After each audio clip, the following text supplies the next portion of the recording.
जय हिंद। आप सभी का स्वागत है आपके अपने YouTube channel all time student में। दोस्तों आज के इस वीडियो में जो बात करने वाले हैं वो है क्लास 12 आर्ट्स सेक्टर में क्लास 12 का चैप्टर नंबर 3 पॉलिटिकल साइंस का। हालांकि दोस्तों यह वीडियो जो है आपका पार्ट 1 ही होने वाला है, यानी इस वीडियो में काफी सारा चीजों को कवर करने का प्रयास करेंगे। दोस्तों यह वीडियो जो है आपका क्या है, तो 12th पॉलिटिकल साइंस का पार्ट 1 यानी कि चैप्टर नंबर 3, इसको हालांकि देखेंगे तो पार्ट 3 तक जो है यानी पार्ट 2 3 में ये जो है कवर आपको करा दिया जाएगा। हालांकि इससे पहले जो है 2 चैप्टर हमने करा रखा है, लेकिन वो जो है पुराना वीडियो है उसको हमने डिलीट कर दिया है। तो आपको जो है नया वीडियो बहुत जल्द मिल जाएगा। अगर आपने नहीं देखा है उसका, बहुत जल्द हम जो है उसको लिंक जो है डिस्क्रिप्शन में डाल देंगे उसका, ठीक है। तो दोस्तों पहला चैप्टर में हम लोग जो पढ़ रखे हैं, अगर आपने पहला तो दूसरा पढ़ ही लिया होगा, तो पहला चैप्टर में आपने जो पढ़ा, क्या पढ़ा, पॉलिटिकल साइंस के पहला चैप्टर में आपने क्या पढ़ा, तो आपने ये पढ़ा होगा कि शीत युद्ध का दौर, यानी कि द्वितीय विश्व युद्ध के बाद जो है अमेरिका और सोवियत संघ एकमात्र ऐसा महाशक्ति बच जाता है जो कि आगे बढ़ने का, यानी कि शक्ति के होड़ में आगे बढ़ने का प्रयास करते हैं। और इसके बीच में क्या होता है, शीत युद्ध चलने लगता है। तो शीत युद्ध के बारे में टोटल जानकारी जो है फर्स्ट चैप्टर में हम लोग पढ़ते हैं, कैसे हुआ, क्यों हुआ, किन के बीच हुआ और कब हुआ, ये सारा चीज की जानकारी फर्स्ट चैप्टर में हम लोग पढ़ लिए। दूसरा चैप्टर में हम लोग क्या पढ़े, तो जब इसका विघटन हो गया था, यानी दूसरा चैप्टर का नाम क्या था, तो 2 ध्रुवीयता का अंत, यानी पूरा विश्व जो है 2 ध्रुवों में बढ़ गया था, फर्स्ट चैप्टर में पढ़े थे। और सेकंड चैप्टर में हम लोग पढ़े थे क्या, कि 2 ध्रुवों में जो बटा था विश्व, वो जो है सोवियत संघ टूटने के बाद एक ध्रुव बचा विश्व, उसका नाम रहा अमेरिका। यानी जो सोवियत संघ है वो 15 गणराज्यों से मिलकर बना था और वह सोवियत संघ जो है 1991 में फाइनली टूट गया। तो सोवियत संघ जब टूट गया तो पूरे दुनिया के सामने एकमात्र महाशक्ति बचा और वो है अमेरिका। तो अब तीसरा चैप्टर हम लोग पढ़ेंगे कि जो समकालीन विश्व में अमेरिका का जो वर्चस्व रहा, क्योंकि अमेरिका एकमात्र महाशक्ति बचा तो इनका दबदबा जो रहा अमेरिकी इतिहास में, जो समकालीन विश्व में पूरा जो इनका दबदबा रहा, उसी चीज के बारे में चैप्टर नंबर 3 में हम लोग पढ़ने वाले हैं। तो चैप्टर नंबर 3 में क्या पढ़ेंगे, सबसे पहले हम लोग जानेंगे वर्चस्व मतलब होता क्या है। तो वर्चस्व का मतलब होता है दबदबा, यानी प्रभुत्व या फिर प्रभाव। अब ये प्रभुत्व और दबदबा और प्रभाव का मतलब क्या होता है, देखिए जैसे अगर आप बात करें दबदबा को लेकर तो ध्यान से समझिएगा। अगर आपके पास मान लीजिए 1000 रुपया है और 1000 रुपया आपने एक साइकिल खरीदा, ठीक है, आपने जो है यानी 1500 में मान लीजिए एक साइकिल आ रहा है, 1500 मान लेते हैं, ठीक है, 1500 में एक साइकिल आ रहा है, उसमें आपने जो है 1200 रुपया दिया है अपना पैसा, ठीक है, और किसी दोस्त ने उसमें मिलाया 300 रुपया। अब बताइए यहाँ पे जो दबदबा है वो किसका दबदबा रहेगा, यहाँ पे मनमानी किसका चलेगा, जिसने 1200 दिया है। तो ये 1200 जो दिया, इसका मतलब क्या हुआ, ये इसका यहाँ पे दबदबा है, उस साइकिल पे इसका प्रभाव है, उस साइकिल पे इसका प्रभुत्व है। इसका मतलब यही होता है, वर्चस्व का मतलब यही होता है। उसी तरह से जो अमेरिका का रहा, अमेरिका का विश्व में जो है ऐसा ही दबदबा रहा और काफी लंबे समय तक। हालांकि अगर देखा जाए अमेरिका में दबदबा यानी प्रभुत्व और प्रभाव की शुरुआत की बात किया जाए तो वो 1945 से ही हुई थी। अब कहेंगे 1945 से कैसे, जब 1991 में सोवियत संघ का विघटन हुआ तो 45 से कैसे हुआ। तो याद कीजिए जरा सा, जापान पे जो अमेरिका ने बम गिराया था,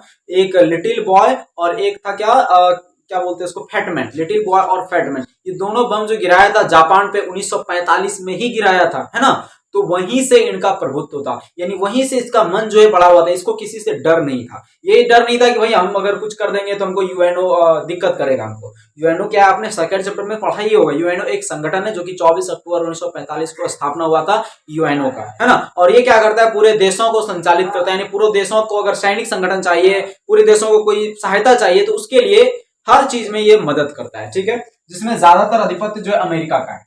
ध्यान से समझिए, प्रारंभ कब हुआ था वर्चस्व का, तो 1945 में। इसमें वृद्धि जो आई, यानी कि इसमें जो तेजी आया, बढ़ाव आया, वो कब आया, तो 1991 में इसमें वृद्धि आता गया और लगातार वृद्धि आता गया। किसमें, तो अमेरिका के वर्चस्व में। अमेरिका के वर्चस्व का, अमेरिका के दबदबा का प्रभाव जो है वो प्रारंभ कब हुआ था, तो 1945 में, और वृद्धि कब शुरू हुआ, तो 1991 में, ठीक है। उसके बाद ध्यान रखिएगा प्रथम खाड़ी युद्ध, प्रथम खाड़ी युद्ध। अब ये अगला टॉपिक हम लोग देखेंगे, प्रथम खाड़ी युद्ध। आपको समझ में आ गया वर्चस्व। अब प्रथम खाड़ी युद्ध, प्रथम खाड़ी युद्ध जो है 1991 में ईस्वी में हुआ था। कब हुआ था, 1991 ईस्वी में प्रथम खाड़ी युद्ध हुआ था। क्या हुआ था ये प्रथम खाड़ी युद्ध में, तो इराक जो एक देश है, इराक ने क्या किया था, 1990 में कुवैत पर आक्रमण कर दिया। इराक ने 1990 में कुवैत पर आक्रमण कर दिया। अब आक्रमण क्यों किया भाई, क्योंकि कुवैत पर तेल का कारखाना बहुत सारा है, तेल भंडार है। उस भंडार पर कब्जा जमाने के लिए इराक ने कुवैत पर क्या कर दिया, आक्रमण कर दिया। कब किया,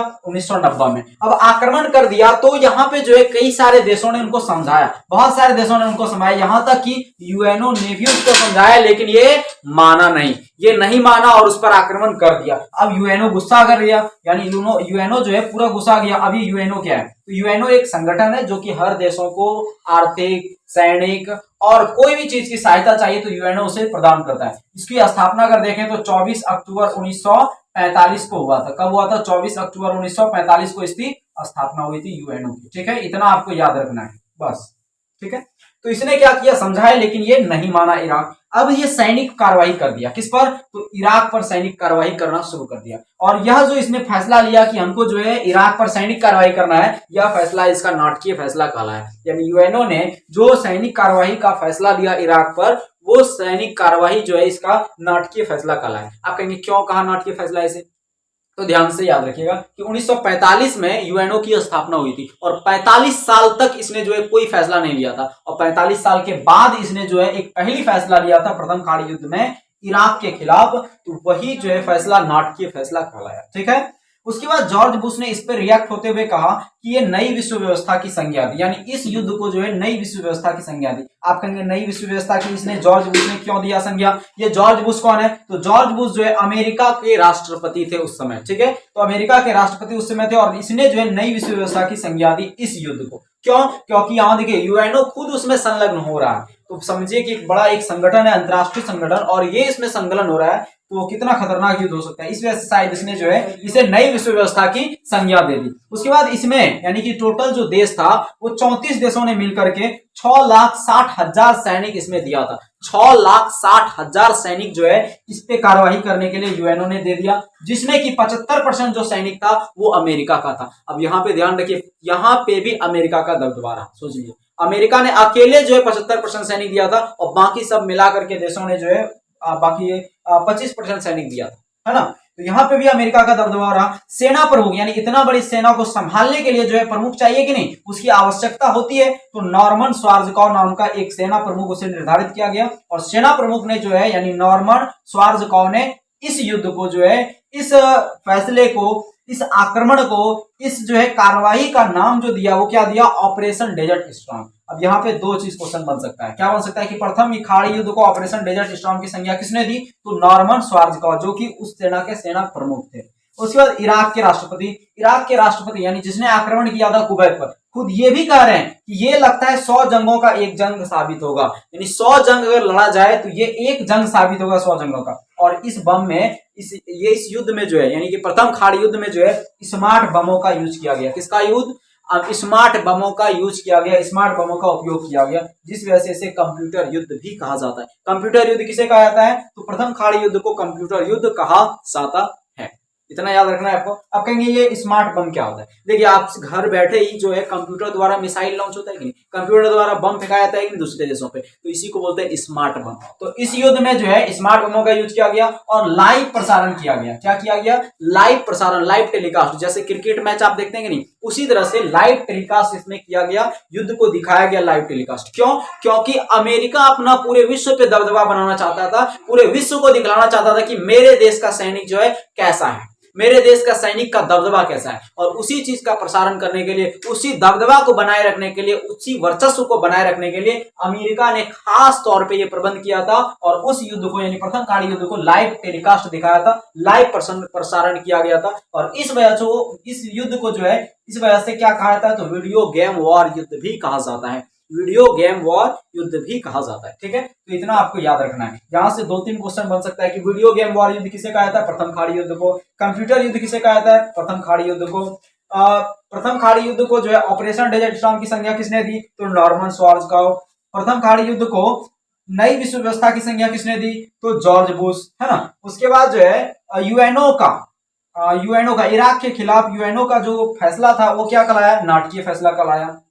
उसके बाद यहाँ पे ध्यान दीजिए कि यूएनओ की स्थापना कब हुई थी? 24 अक्टूबर 1945। इतना आपको समझ में आ गया। क्या हुआ कि इराक ने कुवैत पर आक्रमण किया 1990 में, है ना। लेकिन इसको इराक को बहुत सारे देशों ने समझाया, यहाँ तक कि यूएनओ ने भी समझाया, लेकिन बकलोल नहीं माना और उस वजह से जो है यूएनओ ने मजबूरी में इस पर सैनिक कार्रवाई किया और यह फैसला उसने 45 साल बाद लिया, जिस वजह से इसको नाटकीय फैसला कहा गया। जॉर्ज बुश ने इस युद्ध को जो है नई विश्व व्यवस्था की संज्ञा दी। 34 देश ने मिलकर के 6,60,000 सैनिक दिया, लेकिन 75% सैनिक अकेले अमेरिका ने दिया था। उसमें सेना प्रमुख जो है नॉर्मन श्वार्ज़कॉव था। इससे यानी नॉर्मन श्वार्ज़गाउ ने जो है इस युद्ध को ऑपरेशन ऑफ डेजर्ट स्टॉर्म की संज्ञा दी थी। और इराक के राष्ट्रपति 100 जंगों की एक जंग साबित होगी, ऐसा उसने कहा था। इसमें स्मार्ट बमों का प्रयोग हुआ, इसलिए इसे कंप्यूटर युद्ध कहते हैं।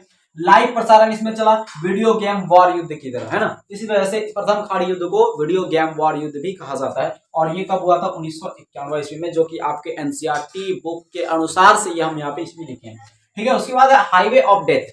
हाईवे ऑफ डेथ क्या है? तो देखिए ध्यान से, कुवैत और बसरा, यानी कुवैत में जो आक्रमण हुआ, यानी कुवैत में जब आक्रमण हुआ तो वहां पे बहुत सारे लोगों की मृत्यु हुई कि नहीं? तो मृत्यु होने की वजह से उस सड़क पे जो है लाशें बिछ गया था एकदम पूर्ण रूप से, इतना मतलब बोल सकते हैं कि इतना मृत्यु हो गया था, इतना लोगों का मृत्यु हो गया, बहुत घातक हुआ था वहां पे। और लाशें एक तरह से बिछ गया था, नहीं कहता लाशें बिछा दूंगा, उसी तरह से ऐसा ही हाल हो गया था। तो हाईवे ऑफ डेथ, यानी हाईवे पे ही इतने लोगों की मृत्यु हुई थी कि उसको एक तरह से बोल दीजिए कि वो मृत्यु का राजपथ बन चुका था।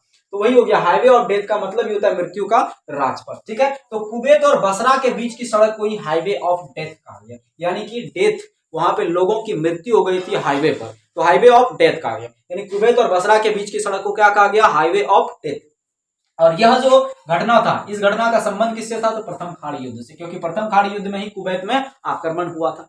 इतना समझ में आपको आ गया। अब देखते हैं बिल क्लिंटन साहब। ये बिल क्लिंटन कौन है? तो अमेरिका के राष्ट्रपति हैं। अभी यहाँ देखे थे जॉर्ज बुश, तो जॉर्ज बुश के बाद भाई चुनाव हुआ कि नहीं? और एक बात याद रखिए, अमेरिका में 4 साल में राष्ट्रपति का चुनाव होता है, भारत में 5 साल में, अमेरिका में 4 साल में, है ना। तो 4 साल में जब चुनाव हुआ यहाँ पे, तो यहाँ पे जो है 1992 में एक बार चुनाव हुआ जिसमें कि बिल क्लिंटन साहब जीत गए। अब 1992 में चुनाव होने के बाद फिर 4 साल बाद 1996 में चुनाव हुआ, फिर जो है बिल क्लिंटन जीत गया। अब जीतने का वजह क्या था? क्यों आखिर जीत गया ये, क्यों? तो यहाँ पे ध्यान रखिएगा, इसने क्या किया कि युद्ध नीति और सैन्य शक्ति पर ज्यादा ध्यान नहीं दिया। और वहां के कोई भी, किसी भी देश का जनता हो, किसी भी देश का जनता, वो कभी नहीं चाहता कि हमारा देश किसी से लड़ाई करे, हमारे देश का ये हो वो हो, मतलब किसी के कोई दुश्मन हो, ये नहीं चाहता है। तो वहां पे इसने जो है क्या किया, नया चीज, कि युद्ध नीति और सैन्य शक्ति पर उतना ध्यान नहीं दिया, बल्कि इसने क्या किया? व्यापार बढ़ाया, जलवायु परिवर्तन पे फोकस किया, शिक्षा पर फोकस किया, लोकतंत्र पर ध्यान दिया, साथ साथ देश का विकास कैसे किया जाए, इन तथ्यों पर इसने ज्यादा गौर किया, जिस वजह से इनका जो है वहां पे दोबारा यहाँ पे जितना लाजमी हो गया, है ना। उसके बाद एक नोट पॉइंट यहाँ पे याद रखिएगा कि विश्व में अगर सबसे बड़ा लोकतांत्रिक देश की बात की जाए ना, तो वो भारत है। विश्व में सबसे बड़ा लोकतांत्रिक देश की बात की जाए तो वो भारत है, लेकिन अगर सबसे प्राचीन लोकतांत्रिक देश की बात की जाए तो वो अमेरिका है। इतना याद रखिएगा आप, ठीक है। तो ये था आपका कुछ इंपॉर्टेंट टॉपिक बिल क्लिंटन तक। अब हम लोग अगला टॉपिक को देख लेते हैं, 9/11 की घटना सबको देख लेते हैं, तो इसका आप एक स्क्रीनशॉट ले सकते हैं। हाँ तो दोस्तों हम लोग जो है 2 और टॉपिक बचा है, इसको हम लोग देख लेते हैं। काफी इंपॉर्टेंट टॉपिक है ये दोनों आपका। चलिए देखते हैं क्या है आपका operation infinite rich. Operation infinite rich, अब ये क्या है तो ध्यान से समझिए। क्या हुआ कि अमेरिका के दूतावास, देखिए हर देश का दूतावास होता है, तो अमेरिका का भी दूतावास था। तो अमेरिका का जो दूतावास था, 2 दूतावास पे हमला हुआ था। कब? तो 1998 ईस्वी में अमेरिका के दूतावास, एक था नैरोबी, एक था दार ए सलाम। नैरोबी केन्या में स्थित है और दार ए सलाम तंजानिया में स्थित है। इस पर क्या हुआ? 1998 में आतंकी हमला हुआ। क्या हुआ? आतंकी हमला। और इस आतंकी हमले से काफी ज्यादा नुकसान हुआ। अब यहाँ पे ध्यान से समझिए, इस हमले को लेकर के शक उनका जो है किनके पास गया, मतलब होता है ना कि भाई पूछा जाता है कि भाई किसने इस हमले को किया है, ऐसा खबर टीवी प्रसारण द्वारा गया। तो इस बात को जो है जिम्मेवारी किसने ले लिया? अलकायदा ने ले लिया। अलकायदा क्या है? तो इस्लामी आतंकी संगठन है। इसने कहा कि भाई हमने किया है आक्रमण। क्या किया है? हमने जो है अमेरिका के दूतावास पर आक्रमण किया है, नैरोबी और दार ए सलाम पर। समझ रहे हैं ना। तो उस पर आक्रमण इसने यानी अपने आप पर जिम्मेवारी ले लिया। इसे खत्म करने के लिए जो ऑपरेशन चलाया गया अमेरिका द्वारा, उसी ऑपरेशन को ऑपरेशन इनफाइनाइट रीच कहते हैं। यानी इसे खत्म करने के लिए जो ऑपरेशन चलाया गया उसे ऑपरेशन इनफाइनाइट रीच। समझ में आ गया। अगला है 9/11 की घटना। ये 9/11 की घटना तो कई बार एग्जाम में 5 नंबर में भी पूछता है, 2 नंबर में भी पूछता है, तो ध्यान से समझिए। क्या हुआ था कि 11 सितंबर 2001 में 19 आतंकवादियों ने, कितना आतंकवादी? 19 आतंकवादियों ने अमेरिका के 4 विमानों पर कब्जा कर लिया। 11 सितंबर 2001 को 19 आतंकवादियों ने अमेरिका के 4 विमान पर कब्जा कर लिया। अब इसे जो है अमेरिका के मुख्य इमारत कब्जा करने के बाद ऐसा थोड़ी है कि वहीं पे रह जाएगा वो, तो उसको लेने के बाद यानी इमारतों पे कब्जा करने के बाद जो अमेरिका का जो खास मकान था, जो अमेरिका का बड़ा बड़ा जो बिल्डिंग था, जो कि मुख्य बिल्डिंग था, महत्वपूर्ण बिल्डिंग, उस बिल्डिंग से होकर के उसे उड़ाया गया। और उस बिल्डिंग से होकर उसे जब उड़ाया गया, जिसमें क्या हुआ कि 2 विमान जो है न्यूयॉर्क में स्थित वर्ल्ड ट्रेड सेंटर से टकरा गया। क्या हो गया?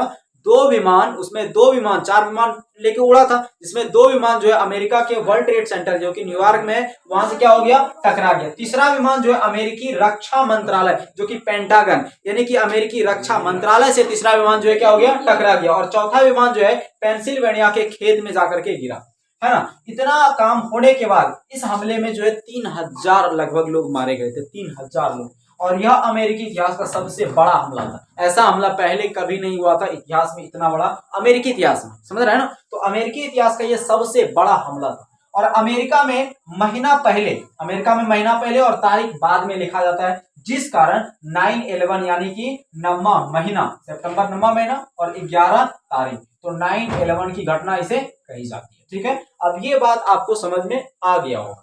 ठीक है, अब तुलना यानी कि ये जो घटना हुआ, इसकी घटना की तुलना जो है किसने किया, अमेरिकी राष्ट्रपति ने किया कि भाई ये तो 1814 में ब्रिटेन ने वाशिंगटन पर जैसे जाकर के थोड़ा था वाशिंगटन वाले को, ये तो ऐसा ही काम हो गया।